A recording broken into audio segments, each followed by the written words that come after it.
Thank you for coming this morning to Yusko Realty. Today we have very special subject about estate planning and trust. Here is our famous Ukrainian American attorney, Serhiy Nikolaichuk. You know, what is his special attorney? You know, sometimes, not sometimes, always attorney charge you, but he bring food for free. And today's seminar, all informations, this knowledge, everything, you know, this is like donation, like blessing for us. Thank you, sir. Thank you for coming. Likewise. Okay, I wanna say, today, I believe this information very helpful, very useful in our real estate business. Welcome. Thank you. And do I need microphone or can I speak like this? Better with microphone. Okay, I'm not used to microphones. I used to talk a lot about these things. And I'd like to start with, I'm here for the presentation only. This is not to give you legal advice, but just to give you some information about the subject and answer some questions that you may want to ask. If I can answer them here, I'll answer them here. If not, you can always call me privately. So with that in mind, we can start. And today's subject, I do practice personal injury law. I practice estate planning and probates. That's the three subjects that I cover. I've been doing it throughout 11 years of my practice here in California. And I've done a lot of research and studies and studied the subject matter substantially. So I hope I'm gonna know answers to all the questions, as I said, and if not, I'll research, but not ready to answer them right away. Or ask for some private consultation. So with that, what is usually we have in mind when we talk about estate planning?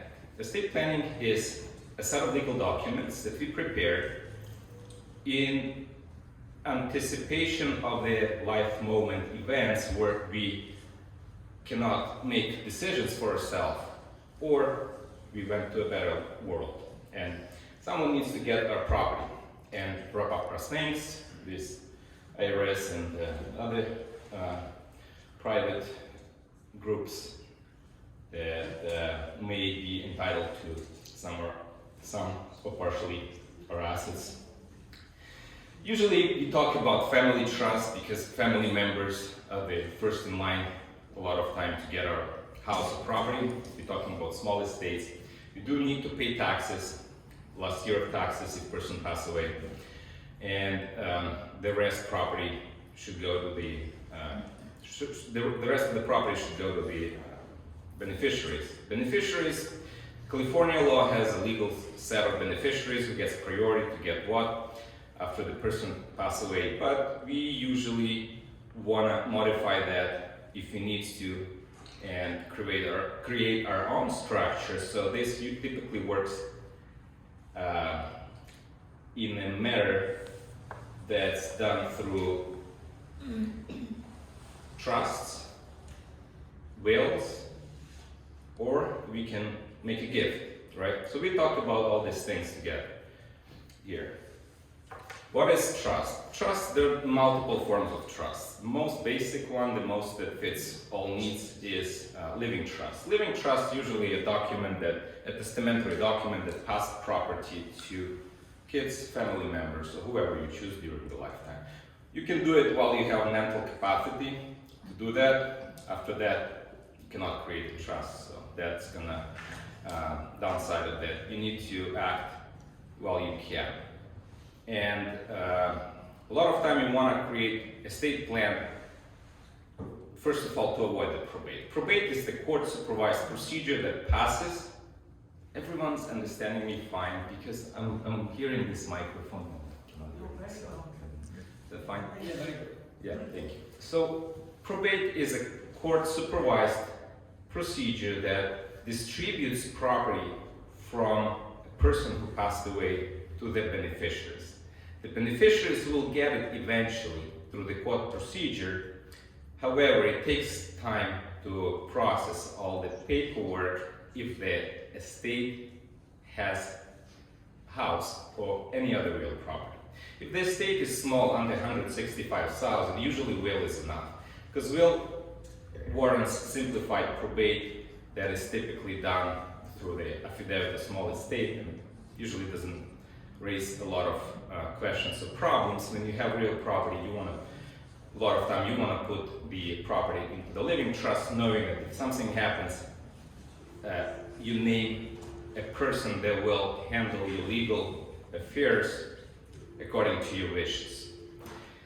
So the person will have a legal right to sign on a grant deed, to simplify what I'm trying to say. The person will have a legal right to sign a new grant deed on behalf of the trust and retitle it into the name of the beneficiaries, to the kids, basically give it to the kids. You may ask, why wouldn't you just gift it to the kids at some point? Well, there is this thing, I prepared this presentation, so I'll stick to that. That is information about me. That's my information. Really good picture. Yes. Thank you. Better than real life, right? Well, technologies make our life easier and make us prettier. We know it through Instagrams, right? And so, I don't see this. It's reflective. Let me see. So, trust versus will. What are main distinctions and how it works? So, as you can see here, if the value of the estate, as I mentioned earlier, is over 166,000 in combined assets, and that usually we do not count mortgage or equity. We're talking about gross value of the estate. That will include your cars, your house, your bank accounts, and so on. So that the trust typically not needed, will is enough. Will is very simple in California. You can just write the will, your handwriting, your signature, your date should be sufficient will to be valid. It doesn't have to be notarized, and it shouldn't be notarized. The will in California shouldn't be notarized. But it should be witnessed if it's typed up. If it's not handwritten, 2 witnesses usually required. So a lot of time through our life we inherit more, we get more property in our name than 166,000. The house in California would cost much more than that. For instance, in that case we will need trust, and we will put that property in the trust to allow our beneficiaries, kids, or other family members to get access to that property in a new right of ownership after the person is gone. Or if the person is incapacitated into the reasonable degree of certainty of the medical field that we currently have, cannot regain that capacity again, that it's called trustee, the person who's entitled to act after the person that's passed away or incapacitated. That person, the new trustee, will step in and they'll do what's left in the instruction in the trust. The will we also prepare. It's usually a catch-up will that will cover all little things that the person will not put in the trust during the lifetime. And the durable power of attorney is another important document that is a part of the estate plan. That durable power of attorney is a little bit different from regular power of attorney, because durable power of attorney stands for the fact that it's not gonna stop being legal. It's not gonna stop legal. The person who's acting under the power of attorney will not be precluded to act if the person who gives power of attorney loses mental or legal capacity. Regular power of attorney stop being lawfully functional if the person stops having legal capacity. So if someone just writes simple power of attorney, goes to the mental institution, cannot act on their behalf, or in a coma, regular power of attorney is not going to work. General power of attorney will supersede that event and will still be valid until the person is alive. Medical health care power of attorney, that usually simple wishes how things needs to be handled if me or someone else, let's say, who's creating that, who wants to sign that healthcare power of attorney, cannot talk for themselves in the hospital. Someone can be appointed and the simple instructions can be put there.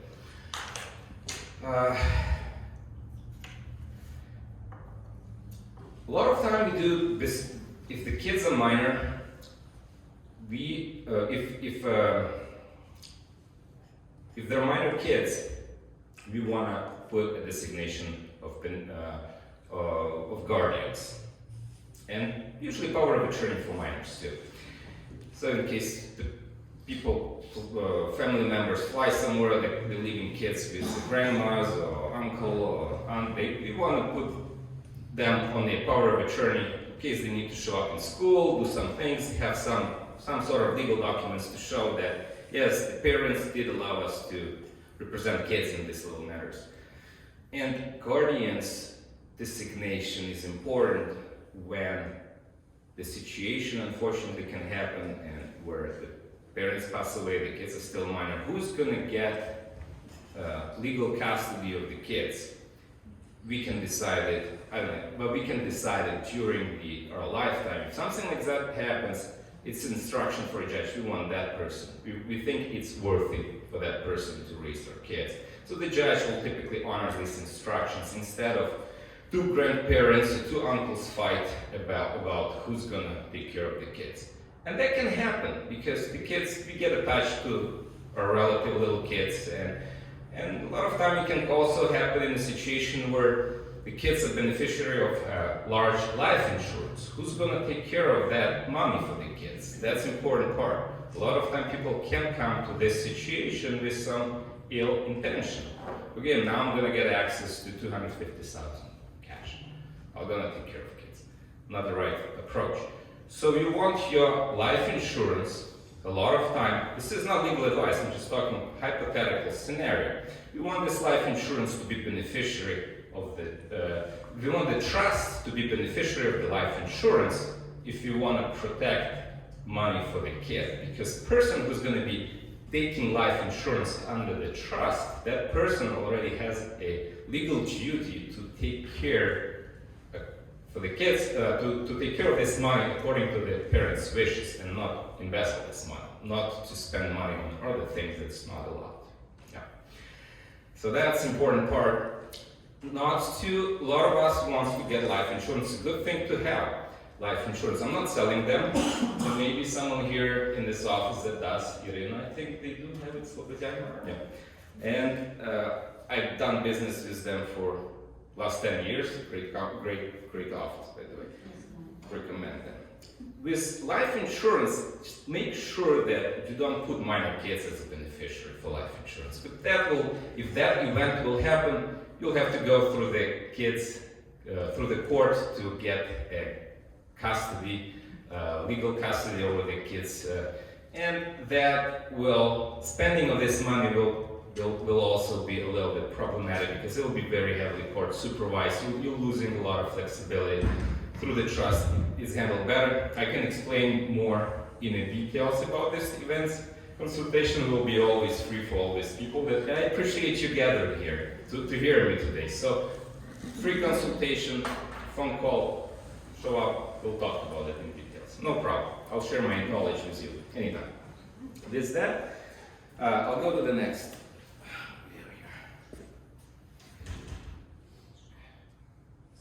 I prepared them, but someone did put it in the PowerPoint, so I want to make sure I'm following the right instructions. Yeah, I've talked about all this, about the importance of the life insurance and the kids.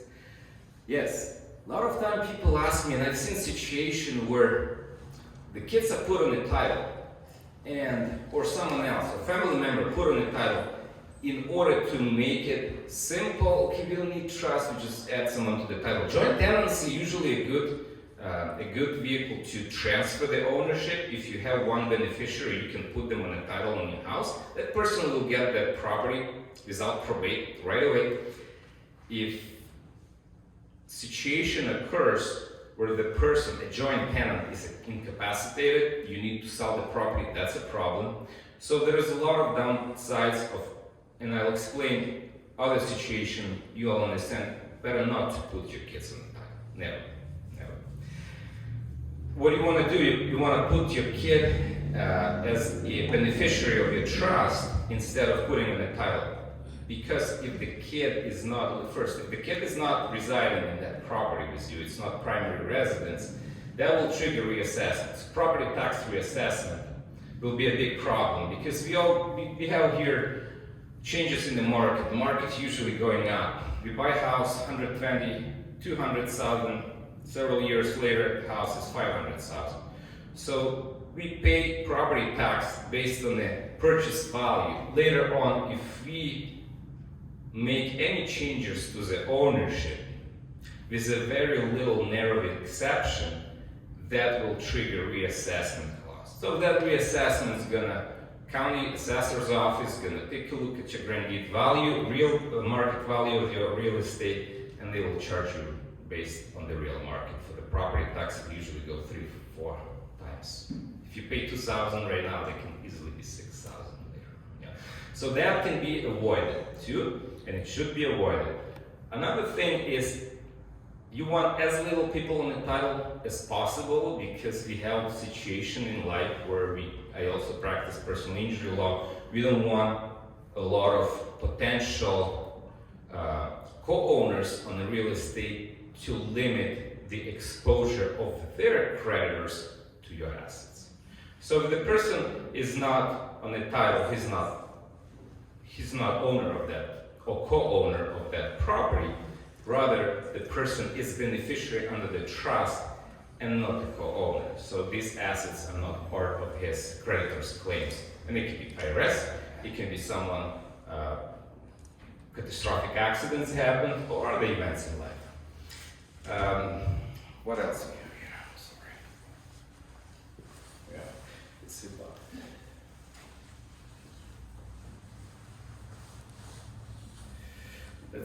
We can cover a little bit about basis. So this is something that a lot of realtors know about. Basis usually, when we talk about basis, we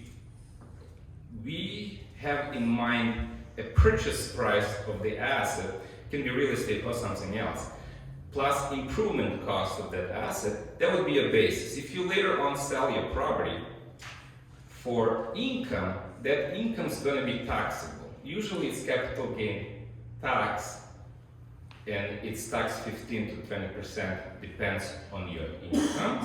If you hold it over a year, yes, we do have exemptions to 50 per person. If you reside in that home for 2 years, you can sell it and take an exemption. Don't pay tax probably with most properties in California. But if the kids are on the title, if you put a kid on a title, you give the kid your basis. Small basis is being, am I still on my, small basis? I don't need it, I really don't. So small basis will go to the kids if you put them on a title. Instead, if the kid will inherit that property through the trust, the kid will get step-up basis. Step-up basis, that means that the fair market value at the time of the death of the person, property will be valued 600,000, the kid's gonna get basis 600,000. If the kids wants to turn around and sell it, zero capital gain tax, right? If it holds, if the kids move in and live for 2 years, it doesn't matter, we'll have an exemption. But if that's a rental property, important thing to keep in mind. I can go into details about this with everyone, no problem. But I'm just giving the points. Please don't do something without consulting with me or other attorneys that practice in this area. Very important. I've seen cases where people come to me and say, a property tax went up. That's a problem. Yeah. Let's switch.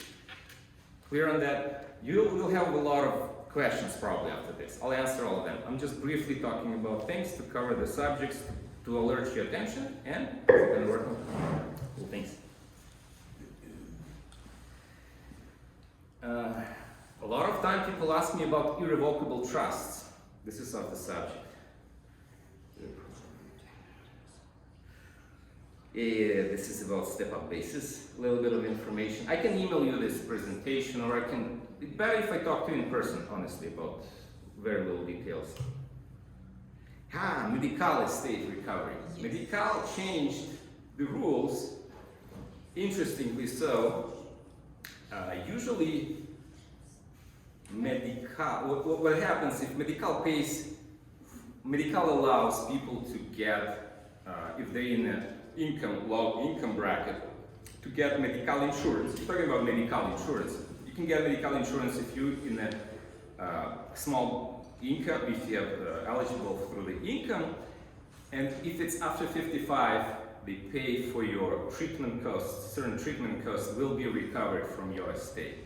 And it used to be a time where attorneys would be creative and make some sort of irrevocable trust, knowing that person's gonna go into a lengthy treatment through medical. Irrevocable trust would protect the estate recovery situation. Now, any trust, like living trust, absolutely revocable trust, will help avoid this medical estate recovery. So basically, medical will only try to get their reimbursement through the asset that goes through the probate.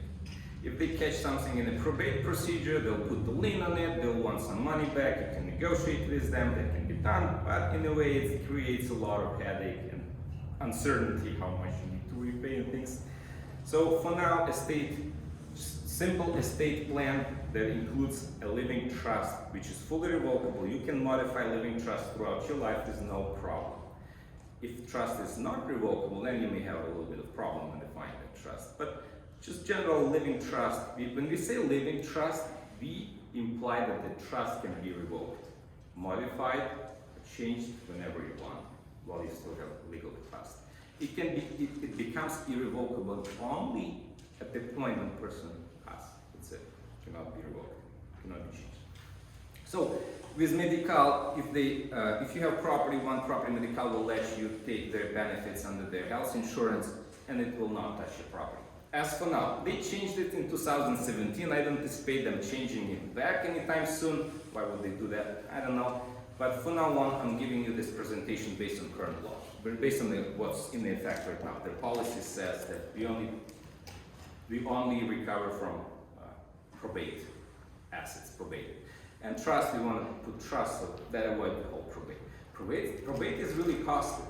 I handled some probates too, with attorney fees are pretty high. We don't want to deal with that. And it takes a while. To move. If the probate is not handled well, and something goes wrong, it can take a long period of time, year, two, maybe more, easy. And if there is a situation where the family members are fighting or they're not on the same page on how the property should be distributed, they may just stop on the payments, because who's going to get payments, large mortgage payments, who's going to be making payments if they're uncertain if they're going to get that house or what part of that house they're going to get. So that may trigger some foreclosures. And you want to avoid that. Living trust will help to avoid this situation altogether, because you don't want to pay high foreclosures fees to the mortgage company. You'd rather preserve, even if it's a little bit of equity, you want to preserve it for your kids or beneficiaries. And there's a way to preserve it through this mechanism, right? Got the state recovery that we talked. Governor Brown helped with make it easier with this situation of the living trust, avoiding the reimbursement from Medicare. Right, little things about, we all hear, and I get a lot of phone calls about irrevocable trust. People think irrevocable trust will help them to hide or protect assets from the creditors? The question is very large, maybe. Yeah. A lot of time not. For that, I will be happy to give you private consultation for free, share my knowledge and opinions, but if you are in a situation that you're strongly considering making trust, because living trust doesn't protect from creditors, it's still considered to be your assets. When you put your assets into irrevocable trusts, usually that means that you're giving that you're transferring the ownership of your asset into that irrevocable trust. So that triggers a lot of things. First of all, property reassessment. You need to be, any transfers of legal ownership, you need to be worried about that. You need to look closely. Second of all, a lot of mortgage companies, we have mortgage loan officer here, Christina Melnik, and she probably answered a lot of these questions for you as well. But in my understanding, a lot of contracts, when you get a loan for your house, this specifically prohibits you to transfer your ownership without triggering the acceleration clause. You may need to pay off, one day you may discover that you need to pay off your mortgage right away if you put your house into irrevocable trust. So that irrevocable trust is only for a narrow number of people. It's not going to be something that people selling, like estate planning attorney, me or other people will sell it left and right. Oh, take irrevocable trust and just gonna solve all your problems. Very likely it can create more problems that it potentially can solve. Because even if the situation arrives that the lawsuit is pending and the creditors is about to get the creditor is about to get a judgment against you, you're putting that property into irrevocable trust, and the judge will say, good luck, too late.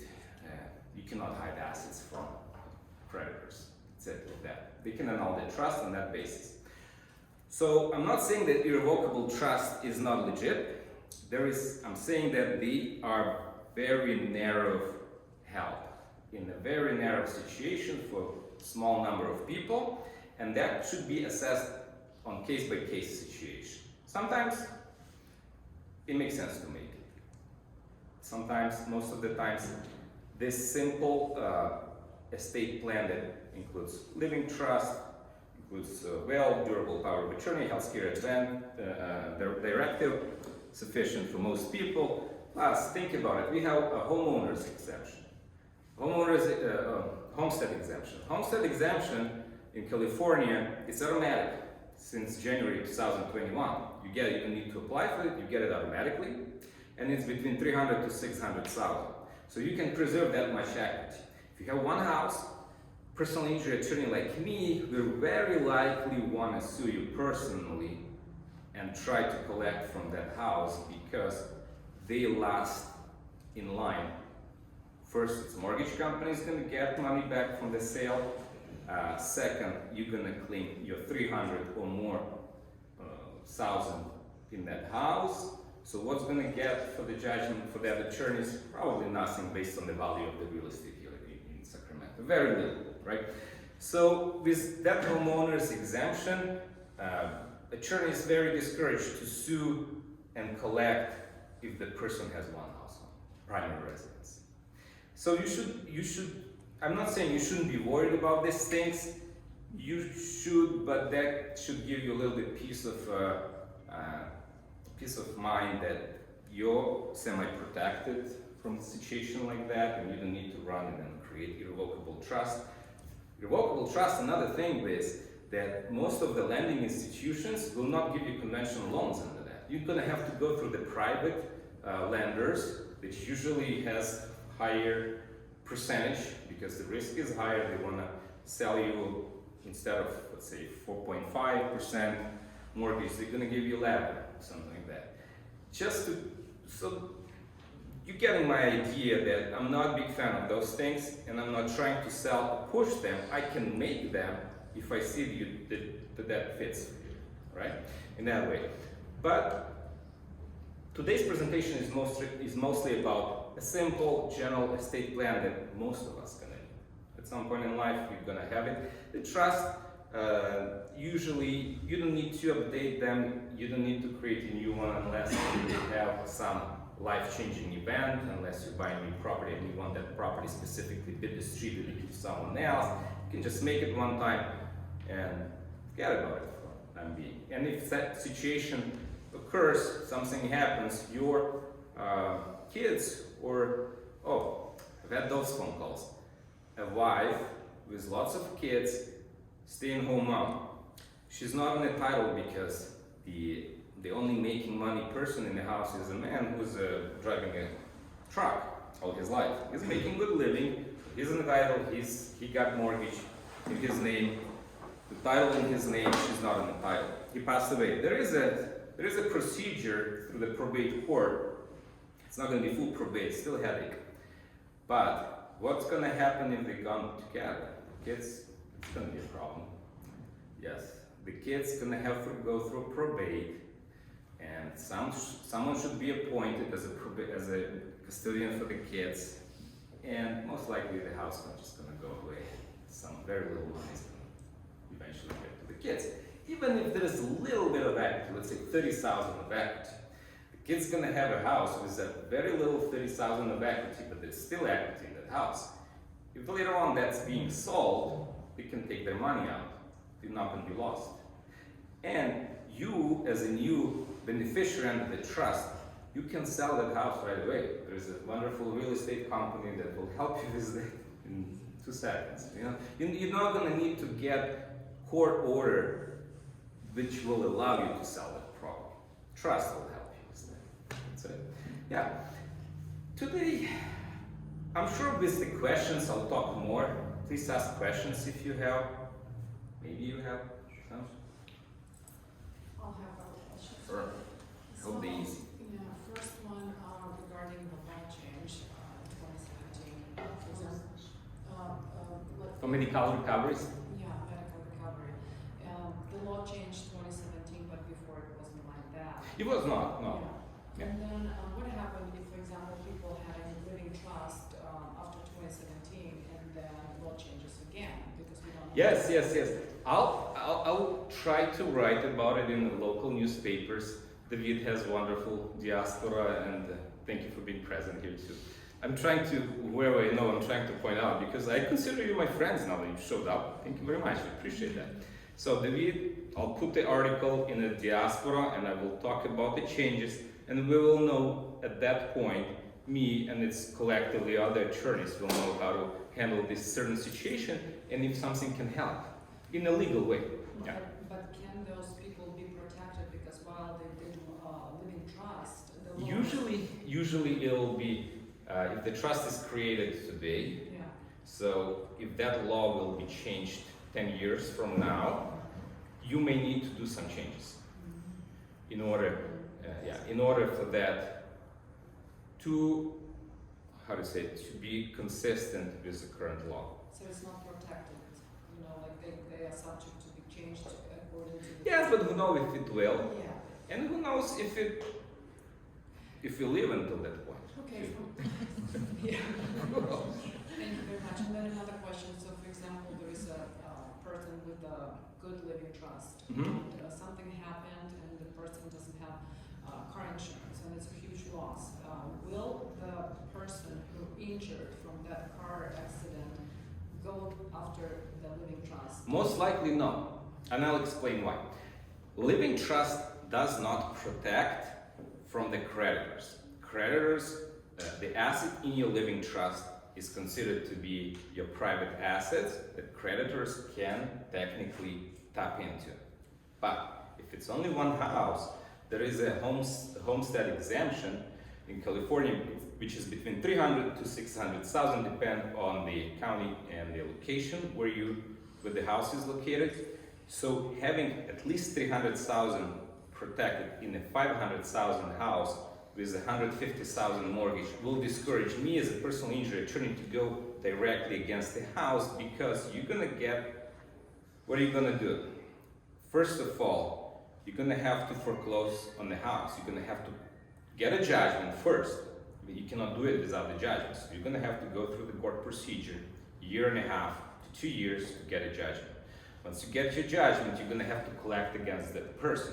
That person, if that person only has one house, and that let's for this scenario, let's say it's 500,000, 150,000 will take mortgage company.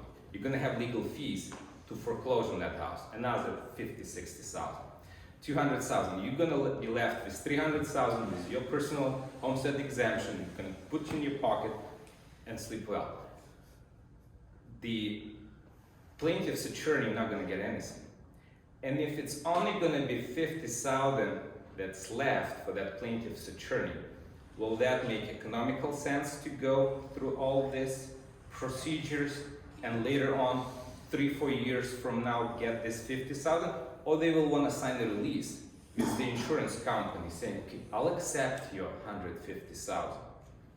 Insurance company, what's important in this situation, to have good auto insurance with large policy limits for liability. Because the client will likely sign a release for 150,000, and once the release is signed, you cannot go back and sue personally and collect on the property. You cover. So having good auto insurance with good policies, that's the most important part. A lot of times it's much more important than irrevocable trust. Yes, Serhiy, but what if it's multiple properties that are... Multiple property is different subject. Yes, if it's multiple property, we can talk and look more closely into this So situation. it could be touched if it's... Yes, it could be touched if they paid off. Yes, exactly. They paid off. Yes, for that you may need to be a little bit more creative, but that will require private consultation, because without asking private questions, I cannot answer this. And it depends on your answers, I'm gonna have answer for you. You know, so that confidentiality is important, right? Last question. Yeah. So on a living trust or any other trust, what property can you put? Is it just real estate? Real estate you can put. For example, people have expensive art or jewelry. Because when the government goes after a person, they ask what kind of jewelry, what kind of art, any other assets. So living trust is only for real No. estate? Or? We make a statement in a form that all personal assets by this statement did not have legal title transferred to this trust. And that will include what you just mentioned, your private belongings, things like that. So essentially, there's very little things are outside of the trust that's left. The things that you acquire later on, after you created this trust, if it's under 165,000, is not a problem, because you're gonna have a will. That will warrant a small estate affidavit for only that amount of 165. That is trust property. The little bit of that's left, it's going to be handled through the will, through small estate affidavit. Not a problem. But if you acquire something more substantial later on, after you created living trust, you're going to need to talk to your attorney again and see how to retitle it back to the trust. Yes, good question. I hope I answered Thank it. you very much. Is it safe to put all properties in one living trust, or is it better? There's usually no need to create multiple living trusts. I don't see the point. I may reconsider my thoughts if I know a little bit more about it. I'd be happy to talk to you. I see you frequently around our office. That's here on Auburn Boulevard too.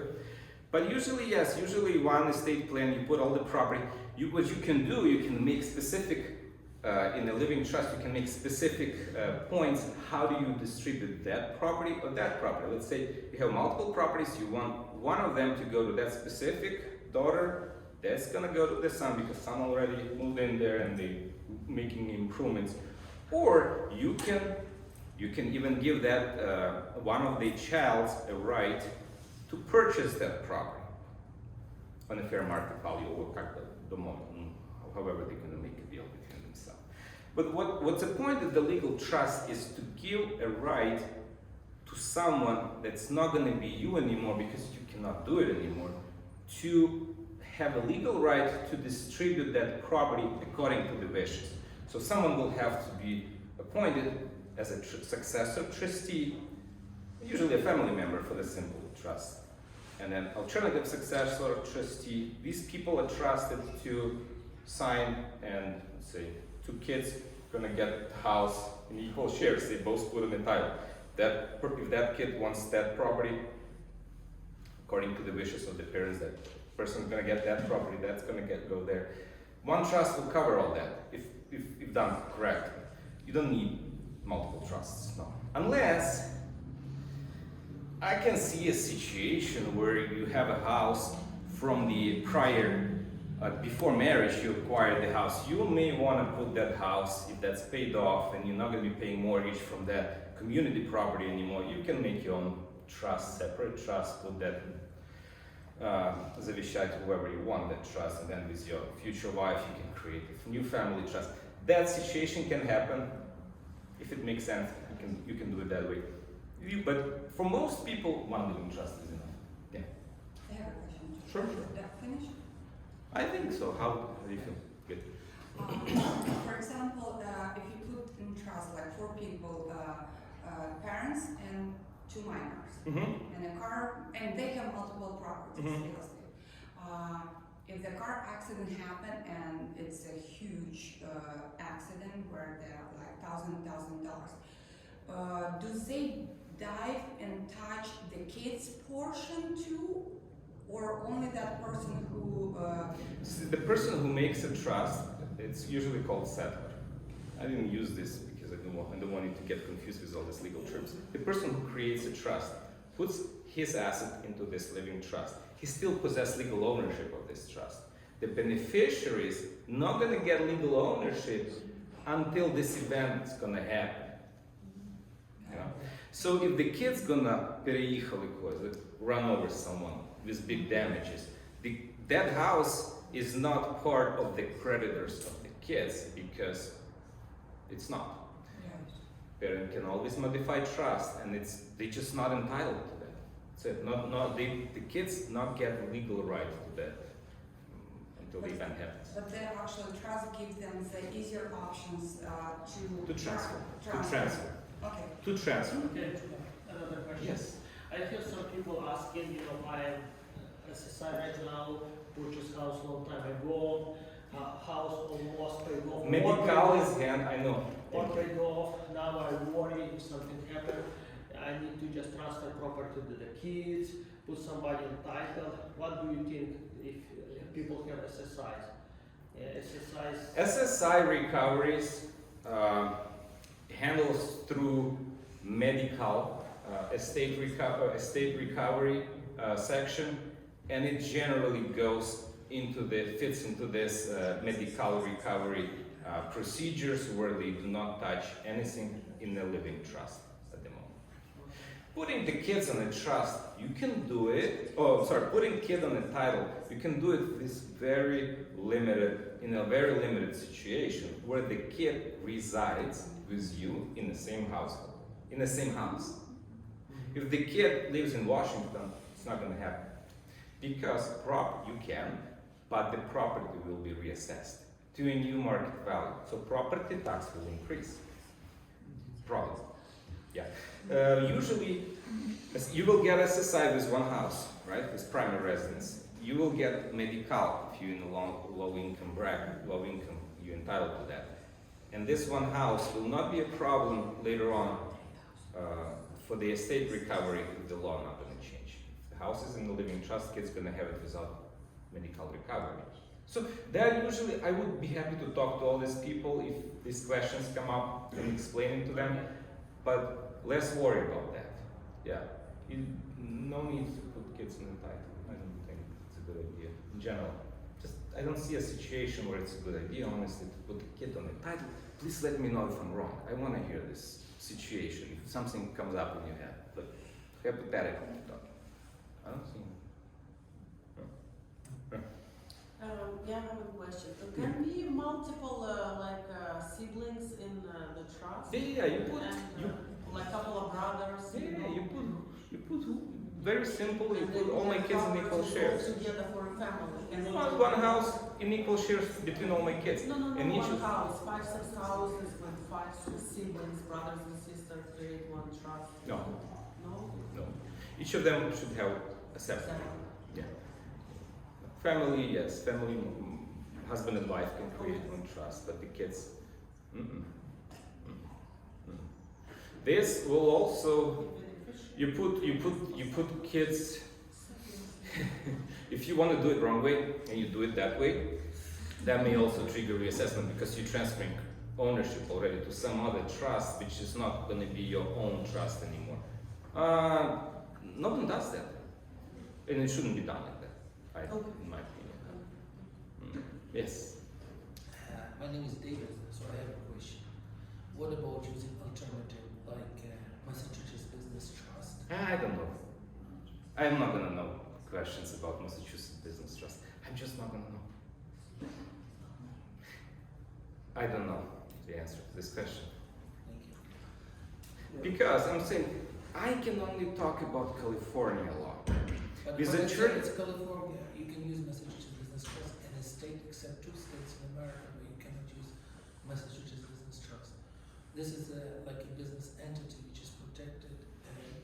Like in Nevada, you have to register it with the state of Nevada, but in California, you don't need to register. You need to register only with these 2 places, like in IRS and bank where you open an account.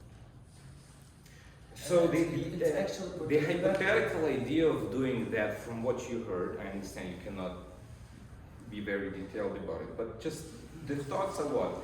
Not to show that you have ownership of this property? Everybody will see the ownership, but there will be a trust. Yeah, there's things like that. But you never will know who is the owner behind it. You will not know the name. You will not know the owner. No, you will not know even the name. Of the So the person. person, let's say, okay, And but, even trustee. one thing to consider with things like that, and I be honest, I don't know much about this Massachusetts trust. It's not something that typically comes up. But if that is being done, hypothetical idea of this, that it's, so the name is not on the title and no one knows what assets do you have. So person is being sued in a deposition will have to honestly, under oath, answer questions. What property do you have? If that person is ready to honestly testify, that legal consequences may follow. But you are not the owner. And a trust. Oh, I see what you mean. So in a This if thing- I'm a trustee of the this- trust, I'm not the owner. If the owner, let's say, This, the beneficiary will be living trust, I'm still not the owner. I can look into that and we can go back to this conversation. And if I learn something new and interesting and I see it's a valid thing, we can make another presentation about this. I'd be happy to. One second. The things that you're talking about usually involves, from what I hope this, I'm on the same page understanding what you're talking about. This usually involves a asset protections that involves, how do you say that? It always comes up with a former president and things like that. Invisibility. Like, huh? Invisibility. So No, when the Donald Trump was speaking, Right. That's what I. Yeah, he was speaking on the speech, and everybody asked him, "What do you have documents?" And he said, "I have Massachusetts Business Trust, and nobody cannot release the information. Even still today, I don't think it's that simple. I cannot say for sure because, as I said, I don't know. But I don't think it's just simple Massachusetts Business Trust. Usually, these things involve offshore trusts and the things being registered in Cook Island, for instance, things like that. That can be done, and I listened to seminars, and it looks like it's legit vehicle. I shouldn't say that. It looks like these things are being done, but the legal fees for these things, from what I heard in that seminar, around $10,000 per month. So if you have this much assets and money that you want to protect, you can play with that. But according to them, if things done according to them properly, that's a lot of money to just to keep it. I'll research what you say. I'm curious to know about this, but doesn't say. If things were that simple, hiding property was that simple, there would be no lawsuits in California. Just keep that in mind. Things like that, creative attorneys would do it on a regular basis. Google has this, Coca-Cola has this. Yeah. If We're you- talking about what? Someone that can pay $10,000 per month, No, right? You don't pay 10,000. You register, you pay, you act as a corporation. But we don't know whose Massachusetts trust is being held by. It may be held by someone else later on, and it may be a structure that has one legal entity like LLC here that holds ownership. The Cook Island LLC holds ownership of this LLC. The structures is being very creative and done in a certain way beyond my capacity. I haven't researched that. People didn't ask about these things. Usually simple things, couple houses here and there, businesses. Want to put everything. We don't want our kids to be running around and then having a hassle. Who's going to get what, and then dealing with the probate. Yeah, I don't know the answer to your questions. I'm sorry. Thank you. I'd be happy to know it. I'll look into that. Yeah. I'll remember Massachusetts. What else? And what industry are you in? I'm flipping houses Huh? and flipping land. Mm-hmm. So we are owner finance. So if you would like to buy land, we can owner finance on that. Ah, okay. Very nice. Well, leave it on that. This is planning to scam something. Yes. Someone here is also in the real estate for very many long years, and I'm sure the question is going to be interesting. I have a question. If the revocable trust was made online, Uh-huh. is it- Oh, I've had a situation where someone showed up with 3 pages of trust, which was not done properly. It was not retitled, and the assets were not retitled into the trust, and the trust was very confusing, has very confusing language, so that house is in the probate right now. No. Be careful. Okay. Yeah. If it's I'm a- not saying that if it it's a cannot be legit done. service. I'm not saying, if you want to be safe, do it right way, through that. If you want to risk it and do it online, probably you can do it. I'm not saying you cannot. High risk of doing something wrong. And then we go through the probate. Because I don't want to put the tile if I can, because I'm not going to do it right. It's going to fall off. See what I mean? The simple example is like that. And then Saving money, we can talk about deals, discounts with you, but don't try to save money in a way that you're not certain is gonna bring the effect of that trust later on. No about it, but it gets me in trouble. how much do you charge for multiple? I charge 2,000 for all this. How Who's much? present is 1,500. For all the present is 1,500. It's 2,000 normal. To review living trust, how much will you charge? $300. And In a simple words, can you explain the difference? And because I know to have a trust is more protective, but the difference when you don't have a trust and you have a trust to protect your properties. I'm not gonna dive like in the No, we can details talk about because I'm gonna refer the client to you. But Yes, if somebody thank you. has a question, can you give like 3 sentences? Usually, it's better to say that it's better to talk about this thing, this person that more knowledgeable about. Yes. Yeah, this protection, as I said, a simple estate planning that avoids probate doesn't give protection during the life against the lawsuit. It's not protecting. Sometimes irrevocable trust may protect, with very large M-A-Y, may protect. Cannot give you, no one can give you, I don't think you should take seriously statements that, oh, irrevocable trust will protect your assets without going into a lot of details. But you just need to know a lot of details just to give you this answer. At least to give, like, say the options that you can do this, but you have to consult with Don't say you can do this. Just say there's a phone number you can talk to a person that's Okay. gonna know. I wouldn't give legal advice. Okay, got it. No, I'm not planning to do it. No, I'm saying just better to stick with what person knows the best, and then what I usually don't know. Let's say I don't handle divorces, or I don't handle bankruptcy or immigration. Do I know about immigration? Oh yeah, a lot. I took class in law school in immigration law. I volunteered for the immigration clinic in San Francisco for how long? Over a year. And I know about immigration law, but do I handle immigration law? I can. Can I screw it? Yeah, totally. I don't know. Unless I'm day-to-day practicing in certain, I'm not gonna know little details that come up or can change over the years. Yeah, if there's a phone number for a person, it's better to talk to him about these questions, about car accidents or estate planning or probate. Thank you.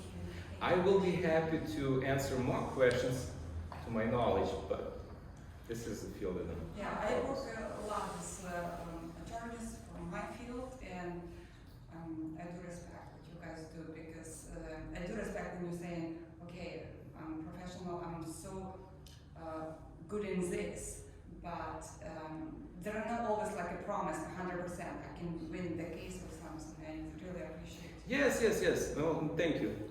Do you charge per hour? Sometimes How not. For general public? 150 for consultation. 150 Yes, just not to waste my time, and then not to charge a lot of money from people that No, it's it's gonna very generous. eventually gonna come back and do business with me. Yeah, 150 general plus. Yeah, but for review documents, something like that, I would charge 300. Like if someone has a trust, wants to update, want me to look into that. Okay. Yeah. I have a question, I'll probably answer to your question. I'm doing a lot of notary signing loans, Yes. signing, and when people sell it, and at one time it was happened like in one day, two different scenarios, so I just remember. One person, daughter was selling mom's house, and it was in a trust.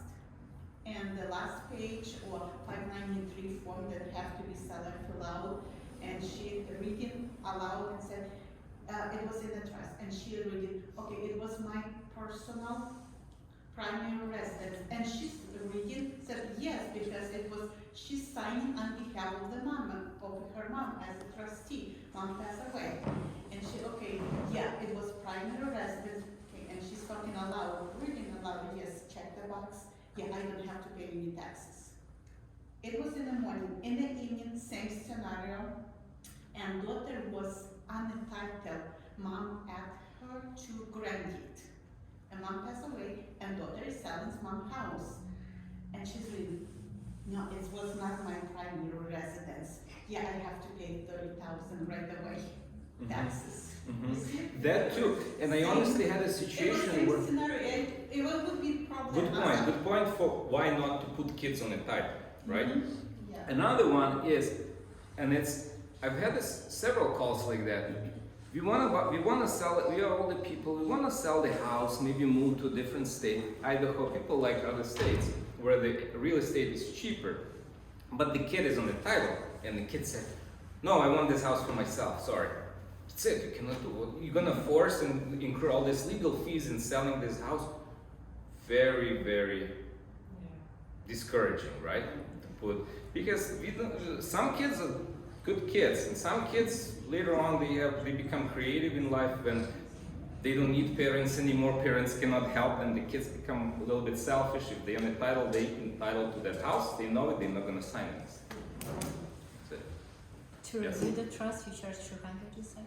What? To review the trust, 300. 300? 300. Okay. And then, If you're gonna print a trust from the online and bring it to me and say if it's a good idea or not to make it, I don't think I'm gonna give my it's legal already opinion. made for a long time ago. If you have an attorney created a trust, It's, okay, yes. and you bring it to me, I'll charge $300. If you need to change anything in a trust, it's gonna be $250 per change, no matter what you need to change. And I'll charge $300 to change it too. Like that's the same, gonna include the same trust. $300 make changes to your trust, no problem. If it's done by an attorney. I don't want to deal with a trust like 2-3 pages trust because it's usually very limited things, and that will put some liability on me if I'm, you don't want to be covered under my malpractice insurance. It's, Oh, $300. you're saying if it was made in online? Yeah. then- If it's online trust, I don't want to review it even. But if it's done through the attorney's office, I'll be happy to review it if any changes needs to be done. Because I trust the attorney who's handled this type of business, they know how to create a trust. And if you need to do any modifications, I'll review it. If you need to do any changes, or if you want to say, am I safe? I'll give you my opinion on that. Okay. One more question. Yes. If you making trust somewhere registered, some places, You don't need to register. just paper. If it's irrevocable trust, it's a separate entity. You get tax return from IRS for that specific trust. And if it's just a regular living trust, you keep it with your papers. You tell your successor trustee where the papers are in case something happens. Usually sheriffs come into the house, look for these documents. If they find it, they contact people who's listed there. When you register grand deed, and it's very important. And the big problem in that scenario where that lady's house is going through the probate now, they didn't put that house, they didn't register the new grand deed with account. You need to retitle grand deed into the name of the trust. You still keep your name there as a trustee of the trust, but that legal step needs to be done. And that is being registered with the county. And that's gonna have all the information that the house is in a living trust. So what that's gonna give you later on, you as a realtor, you go into the database, you see a grand deed says living trust, you're gonna know it's Okay. living trust. For example, if I make grand deed, Mhm. for example, transfer property for me to some another one, just grand deed, that not registered in the account, this is valid? Yes. Yeah, And this is valid, yeah. Yeah. I think so. You can just write, come to your house, can write grand deed, transfer property, Yeah. I can pay you even cash over there, this is deal. This is legit transfer probably, No, legal. but it needs to be registered. You're gonna need to do this step at some point, right? Yeah, recording. Recording, you're gonna need to do it. Recording just approved, nothing legal, just sign. All these transactions needs to be recorded with the office, right? But it's not make any changes with the transaction, recording. Mhm. Yes, in California. You have a contract. Uh-huh. You have a contract. You executed contract. You performed under the contract. You got a new grand deed to the new owner. The new owner's responsibility not to go and record, right? If he wants. How about if not record? If not record, I never had this situation, but I hope that it can be still recorded later on, right? Yeah, you can. I don't think there is a legal time frame for when it needs to be No recorded. law. That's what you wanted to ask, right? Seriously, this is the issue here. If you have client, for example, of some people, they want to transfer property in California. I came to your house. We can sit together and write grand deed. This is I transfer property to the David. I give him grand deed. Yeah, just and he, for example, give me money. For example, cash. I'm just, this is legal transaction. Property must be recorded. Not must. This is not law. House not. This is not law. Yeah, well, logically it should be, but There's no- he may have a valid point. Recording for protection, just for protection. This is okay. This is not. No, if he will do for you and then I will do for someone else, and the first one who is recorded, that is property. Okay. Look, if you're not gonna record, things may come up not in the right way as you expect them. Because if you're not taking your name out of this in the county, out of the ownership, right? And then later on, the owner can be sued later on. This is different. But it's different, but it's legally transferred property. Just one paperwork in one signature. This is legal in the United States. Transfer Maybe you should granted. invite the title company next time to give us the presentation. This is title company different, third party. The title company just checking your property about, and this title property is not legal. But why would a person want to do The that? seller can No, sell sometimes Not to people record. want to. Why would a person don't want to record? Some people, I find out sometimes happen in my experience, people just transfer property, grand deed, put grand deed, not recorded. They show grand deed 2 years ago. Sign everything, not recorded, but it's legal paperwork. Mm-hmm. Sounds like it. This Two years ago, property sold. I'll have to check. Property sold. I was surprised. But the How seller do you- can sell this property a few times because the new buyer Yeah, will you not. just- This You is can- different stuff. You scam, this is criminal. But if you do something the right way, honestly, I came to his say, I wanna sell you, I wanna buy your property, so sure, you wanna sell it. Property legally, everything right, everything no debt on property, no liens, nothing. We come to the house, go to write grand deed, transfer property, you sign without. If that's a way to avoid reassessment of the property, I would be very careful with things like that. Okay, you guys, any questions? Maybe one more question. One more. Yeah. Yeah, please. Is there a problem if I want to change the name, just name for irrevocable trust? Is it going to be too much headache for the?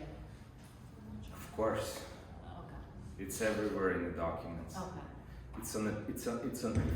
If it was done correctly, the name of that trust should be on a grand deed, and that grand deed should be recorded with the county. Okay. So changes to the names. I don't think you need to do it, but if there's a situation that you need to, I want to know about it. Call me. Okay. Question is, what if the people want to resolve or cancel current trust? and I start think over? easy. You make Is it easy to take out from the trust and just? yeah. But in trust you can put any requirements, any rules. Some rules you can put, not Yeah. any. And for example, one person he put rules in trust, to the daughter, if she married not Jewish. Yeah. Discrimination. I don't think it's a private agreement. But You if can it's contract and you can put contingent beneficiaries. This person doesn't go to college, he's not gonna get anything. The other sibling is gonna get everything. If you I don't know about the race. I would be careful. Yeah. Things like that. But you can put some strings on what's gonna happen if something you can still have control over certain things even if you pass away. Because if that person not gonna, let's say, that person not gonna go to college, you may not get anything. So yeah, that's very true. Yeah. You can do that. And I've heard what my friend told me that said if because dad passed away and he took house, so to pay to the son only for living, not to anything. He doesn't inherit anything, just to pay for him living space, like apartment, whatever, because he doesn't want to give him all money that he can spend and waste. Not Oh, spend, easy. waste. There is a clause we can put in a living trust. If person is disabled, let's say if there is a disabled child, you can put a clause in that living trust where technically part of the money will go into that sub-trust for the benefit of that disabled person, and it's still going to keep him on all the governmental programs, Medical, SSI, and everything, because it's going to be distributed by a trustee. That little kid that's this disability not going to be entitled to all this money, not going to disqualify him from. Okay. So you're going to pay him $500 just to help him live or whatever is under the what's allowed. Yeah, it can be legally done. But your question was a little bit different, right?